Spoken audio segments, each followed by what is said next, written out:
اچھا صحافی ہے اور بڑا معلوماتی شخص ہے، حامد میر. وہ لوگوں کو کبھی کبھی جب موقع ملتا ہے تو وہ یہ کہتا ہے کہ میں نے بیت المقدس کے امام سے ملاقات کی ہے، وہ ٹائی بندھا ہوا ہے. دیکھیے تو اس کو ایک آدمی نے فون کیا اور اس کو کہا کہ بیت المقدس تو قبض ہو چکا ہے اور وہ متروک قبلہ ہے، عام قبلہ حرمین شریفین ہے، اس کا نام کیوں نہیں لیتے آپ؟ اگر اس کا نام لے تو وہاں کا ائمہ و متشرع ہے، بہترین لباس ہے، معصوم اور اولیاء زمانہ کی صف اول ہے.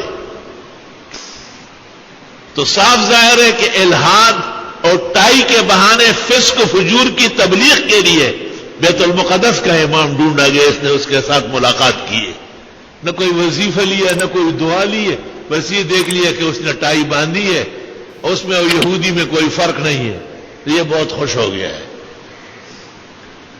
اس قسم کے طریقوں سے یہ الحاد کو اور زندقت کو آگے بڑھا رہا ہے تاکہ لوگ کہیں کہ علماء کرام ویسے ٹائی سے نفرت کرتے ہیں، ورنہ یہ تو اتنی ضروری چیز ہے کہ بیت المقدس کے امام نے باندھی.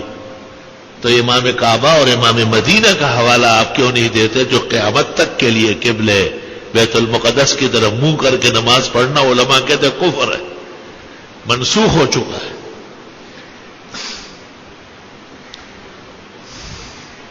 فتاوی شام میں ابن عابدین نے، بحر میں ابن نجیم نے، حامدیہ میں مصنف نے اور فتاوی ہندیہ میں 500 فقہاء نے صراحت کی ہے کہ جس عالم دین کو شہر اور ملک کے ضروری حالات کا پتہ نہ ہو وہ فتویٰ نہ دیا کرے، اس کا فتویٰ غلط ہوگا، حالات کے خلاف فتویٰ دے گا. فتوے کو دیکھنا پڑتا ہے.